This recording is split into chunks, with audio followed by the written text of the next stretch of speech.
Hi, my name is Paula Chirinos, and today I'm going to be talking about process experiential therapy. Process experiential therapy is nowadays most commonly known as emotionally focused therapy. It is a humanistic, empirically supported treatment that was developed in the late 1900s. It was based on a 25-year program of psychotherapy research that was led by Robert Elliott. And it's a mixture of person-centered therapy, Gestalt therapy, and existential therapy.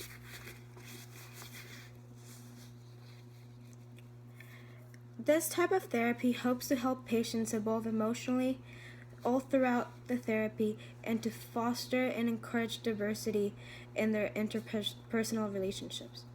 It also hopes to help patients better their communication and adaptation skills, and ultimately, it hopes to get the patients to achieve a sense of wholeness in their life.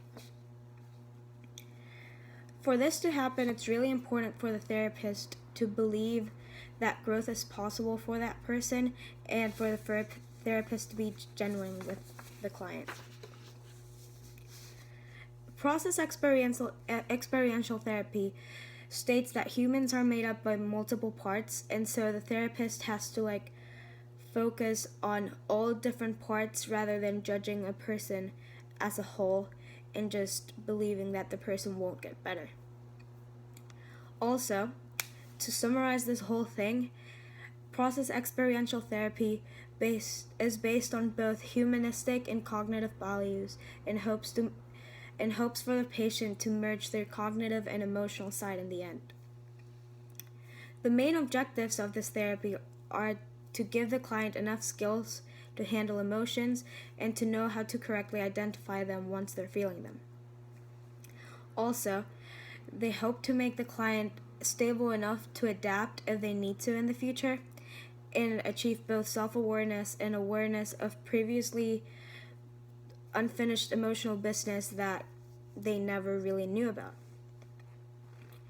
They do this by a bunch of techniques, and I'm about to explain some of them. First, there's the following and guiding style, where the therapist just guides the client and tells them what to do, and the client just kind of follows through. Also, the patient's required to become aware of their surroundings, feelings, behaviors, and they are required to be willing to share their experience, or at least know that their experience is going to be known by other people in order for this to work. Also, the patient has to self-reflect and think about the future in order to know how to react in certain situations if they present themselves in the future. Another thing that's required for this therapy to work is active listening, and this is because this is a client-centered therapy, and so the client kind of guides whatever goes through, ultimately guides whatever goes through in the therapy, and so the client has to trust the therapist, and that's why active listening is a requirement for this thing. Another thing that's a technique used is the use of tasks. The therapist gives the client tasks that the client has to follow, and so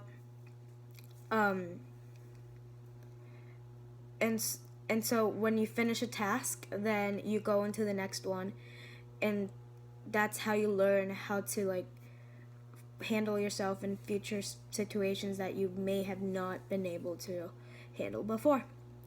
It's important to note that the tasks cannot be skipped, and even when you do finish a task, it's completely up to the client to move on to the next one. The strengths of the therapy are active listening, a good therapeutic bond, and the presence of tasks that keep the patient busy and in check.